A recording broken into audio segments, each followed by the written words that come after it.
Hi, good morning. It's Bruce Singer. How you doing? Just take a moment. We're almost at 9 o'clock. We'll give everybody a time to sign in, and we'll get started in just a couple of minutes. Thank you so much. Is it supposed to be a nice and warm day today? I see the sunlight is out. I don't think so. I think it's going to be Yeah. cold and raining. It's actually going to Yeah. be cold. It might snow. It's going to snow this weekend. Is it? Yeah. Yeah.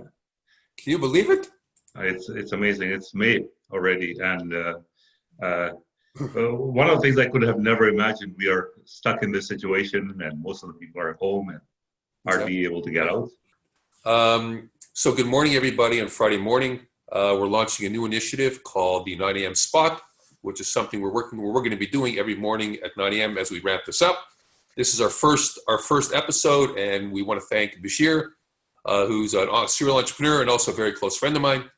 And so I'm Bruce Singer. I am CEO and managing partner of CFO Services by Bizon Capital Corporation. What we do is provide CFOs on assignment, part-time and contract and temporary.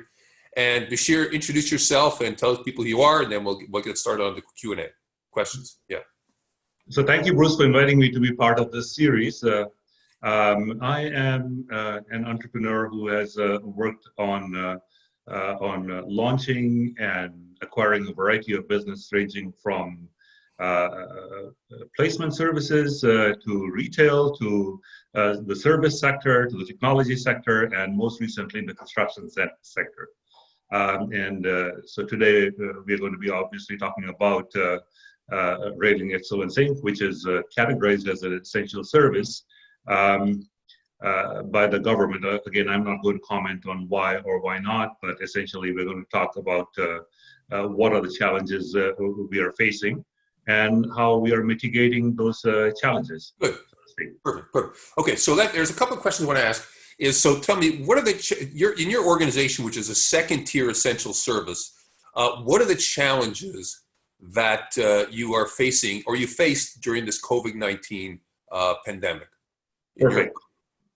So let me qualify that by saying what Bruce mentioned as a second tier essential service is we were categorized by the government of Ontario as an essential service. We are in the residential construction sector and we manufacture for that, and then we install railings into homes. I mean, first year would be something like the food supply, the medical, and so on and so forth, food shelter and hospitals. But I mean, we the first inclination of the challenges I felt was way back in January when essentially the supplies of our goods from China got impacted. So these are goods that we would utilize in railings, a part of the stuff we order from China. But then, essentially, in March, the so-called scenario changed drastically, where we got into a situation where there was everything shut down all of a sudden. And when everything shut down all of a sudden, one of the first challenges we faced was PPE. We use masks, N95s, in our manufacturing facilities, available, and that's for dust control, and that's part of ensuring the safety of workers for dust and so on and so forth. But initially, the masks that we would get for about $1.20 a piece suddenly went to $7, $8, $10 a piece, and then was almost impossible to avail of. Then the second challenge we faced right away was the protocol of delivery of the railings. It changed overnight. MOL and the government changed the ways that we were supposed to protect the health and safety of our workers, and therefore the physical distancing of the workers required that only one kind of trade could be in a home at one point of time, thereby increasing the time period where we could actually fulfill our work to our clients. So suddenly For the same amount of work, we were taking double or triple the time to get that done. The third challenge we face is the continued availability of materials. Mind you, there are materials that are coming in from China, but also from the United States. Wood comes from the United States, and essentially everywhere, if a sawmill is shut down, wood is not available. If the second part was our dollar changed because of the demand of oil went down. Specifically, we lost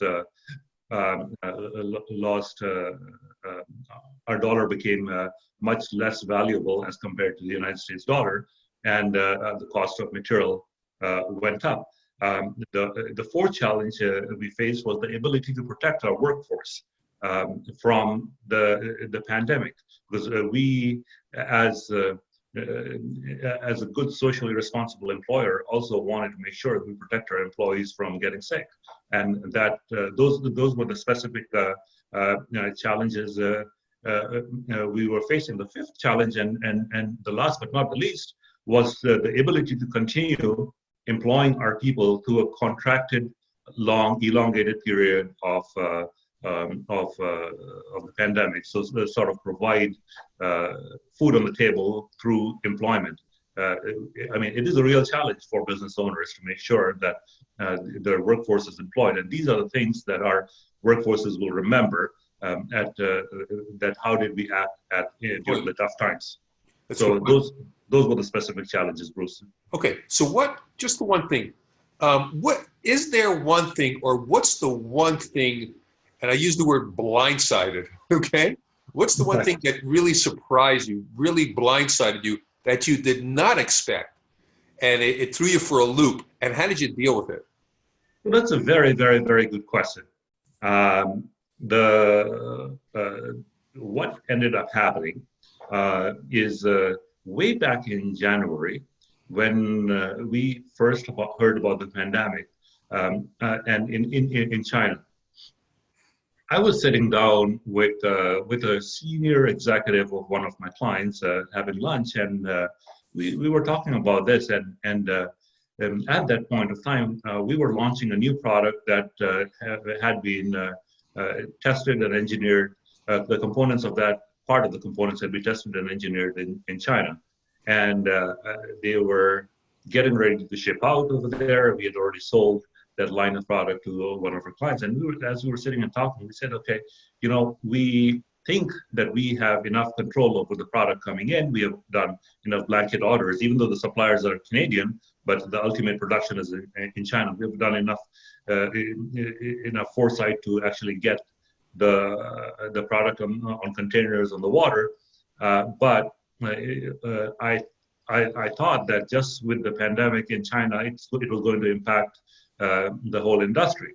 And that gentleman went back and he wrote emails to all his suppliers asking, could they go through and do they foresee the supplies being impacted? I thought that, like looking back at SARS and looking back at other pandemics that were similar, I figured that the worst that would happen is our supplies would get impacted by China. Then come around mid-March, and essentially the whole world shut down. And to a certain extent, I was blindsided by that. I did not expect that the virus was spread worldwide at that time in January, February. But in March, essentially when Italy started going, the numbers started rising in Italy and Iran and other places in Europe, I was like, okay, this seems like it's going to be a bigger issue. At that point of time, essentially coming, and I was abroad, coming back into Canada, my days and nights were spent on figuring out what to do, how to do it, and what to do to continue carrying on business in a matter that would ensure liquidity for my businesses, so to speak. Thank you. So I'm just going to remind the audience, we have 5-minute Q&A. After there's one more question to be 5-minute Q&A. So I encourage you, send in your questions, and Basheer will field your questions very shortly. after this one question I have for Bashir. So if today what today's discussion, if there was one piece of advice or one takeaway, and the reason why we did this is short and sweet. We want people to remember one thing, one piece of advice, one thing that you would recommend to an entrepreneur or business owner.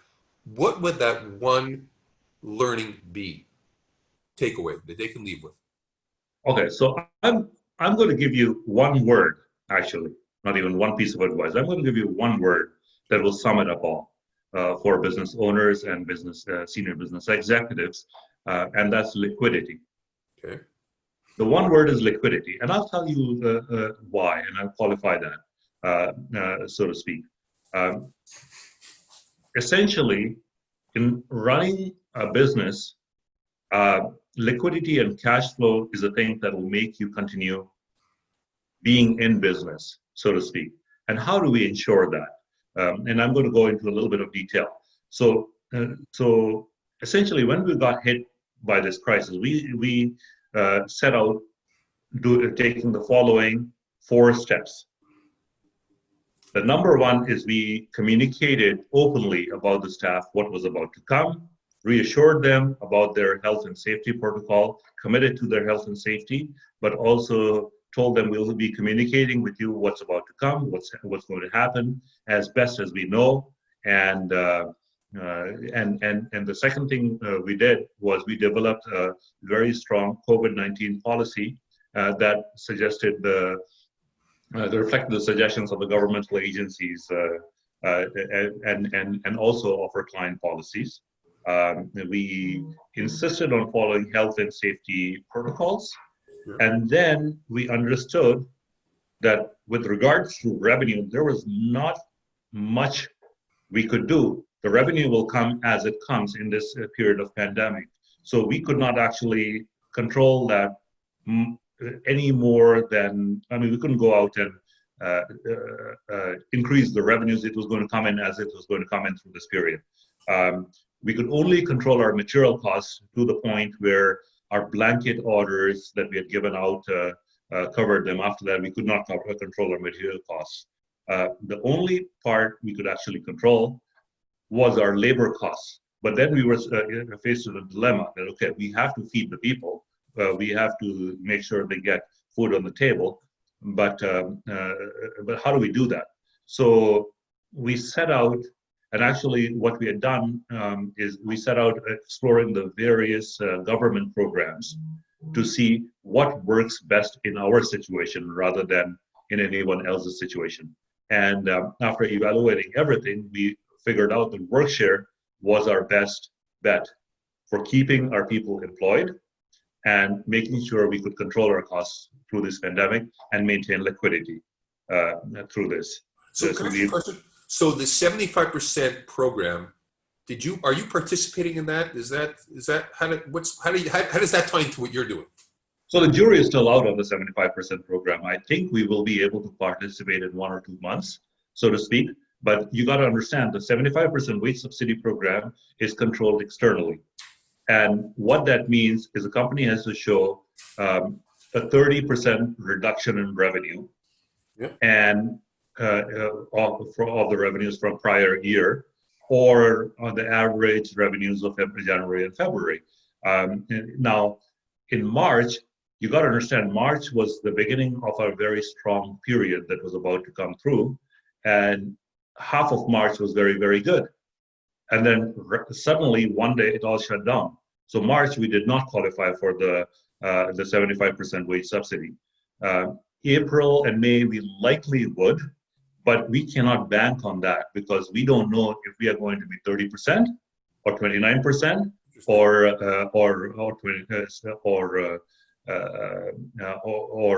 35% below last year's revenue. But because and we'll know at the end of it, yes, we are, or no, we aren't.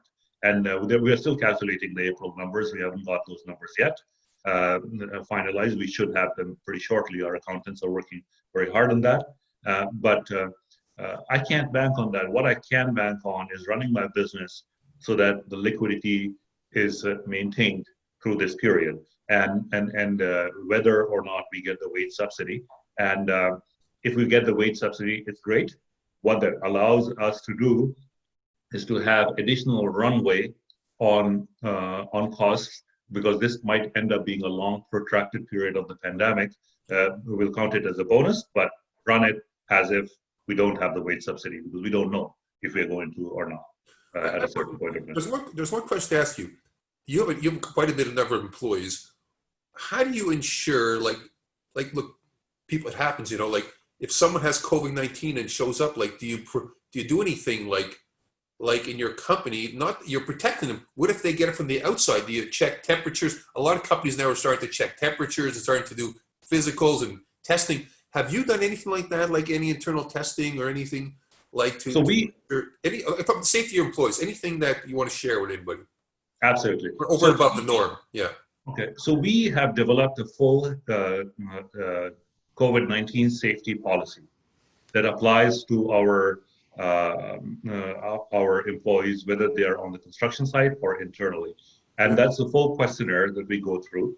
There have been times where in a situation, for example, an employee's partner at home traveled or developed a fever, or something like that happened, and that immediately triggered a 14-day quarantine for our employees who were impacted right away. We have a scenario where we impose physical distancing in our plant, and our plant already had the physical distancing. Our office also, we reconfigured our office in order to make sure. There were times where that was not possible. We sort of staggered the work crew so that they could actually be in a situation where no one was within a certain distance of each other. We obviously made sure that we repeatedly asked questions on a daily, weekly basis as to whether anyone was having any sort of symptoms, and if there were any symptoms, they were immediately quarantined for 14 days. So we followed all protocols that were, and again, these are policies that are developed on an ongoing basis, but we followed all protocols that we got to know from the MOL or the health department and so on and so forth. Anyways, we're coming to an end. We said this would be 15 minutes. We'll come to an end. So, Basheer, I wanted to thank you for your time and thank you for your insights. They're great. And I want to thank everybody for attending today's brief webinar, okay, which will continue. And I wish everybody a wonderful day. And if you'd like to connect with Basheer or myself, you could find either of us on LinkedIn all the time. And you can always connect, and we'll be happy to answer your questions at any time. Thank you very much, Bruce, for having me, and I appreciate it. Have a wonderful day, everybody. We're signing off. Take care.